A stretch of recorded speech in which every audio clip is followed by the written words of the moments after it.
إن يكون معايا الفنانة السودانية المنطلقة بسرعة الصاروخ الحاصلة على جائزة أفضل ممثلة من مهرجان بغداد السينمائي الدورة الثانية. طبعا قبل أي حاجة بقول لك مليون مبروك على الجائزة. ميرسي. انا اول شيء مبسوطه جدا انه انا في السانحه دي معاكم. شكرا جدا جدا جدا للاستضافه دي، وميرسي على التهنئه والاحتفائيه اللطيفه دي. ربنا يخليكي. طبعا جائزة أفضل ممثلة من مهرجان بغداد السينمائي جائزة مهمة، خاصة إنه مهرجان وليد في العراق، يعني يعتبر مهرجان جديد في العراق وفي منطقة الخليج، فبالتأكيد له مكانة مميزة في قلبك، مش كده؟ المهرجان ده أنا بالنسبة لي يعني عنده استثناء خاص لظروف كثير شديدة نحن عارفينها. وأنا أعتقد إنه يعني العراق تنتفض بقوة ثقافيا وفنيا، وهي يعني هي مهد حضارات وأرض الفنون، فبالتأكيد لازم تكون الجائزة عندها لحظة جواي يعني أكيد. جميل.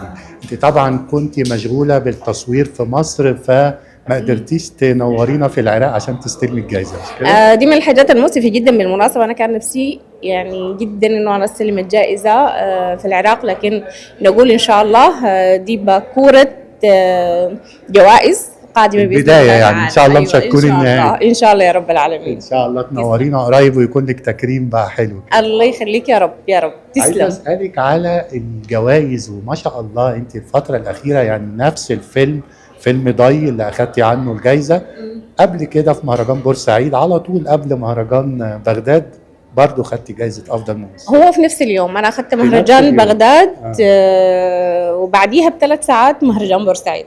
يعني بغداد كان الاول. طبعا يعني كان وش السعد. جميل. الجائزة كانت وش السعد عليه الحمد لله. جميل. شايفه الفيلم قدمك بشكل يعني قوي جدا في السينما المصريه بعد طبعا مجموعه من الاعمال في السينما والدراما السودانيه. ايوه انا اشتغلت دراما كتير جدا.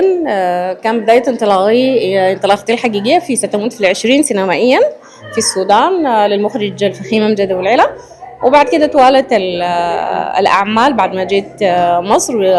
وكان أول فيلم أنا حرفيا أوقع عليه في مصر كان سيرة أهل الضيف. وهو بعديه اشتغلت كم شغل، ولسه في أعمال لم ترى النور، وإن شاء الله ترى النور قريب يعني، وتكون تنال رضا الجمهور يعني إن شاء الله. نتكلم عليها، بس بعد ما نتكلم عن ضي الفيلم اللي مكسر الدنيا وشخصية الأم زينب اللي هي قريبة في بعض التفاصيل كده لشخصيتك الحقيقية. أنا عارف إن أنت عشان تيجي مصر مريتي بمعاناة شديدة، مش كده؟ طبعا بعد الأحداث اللي حصلت في السودان الشقيق.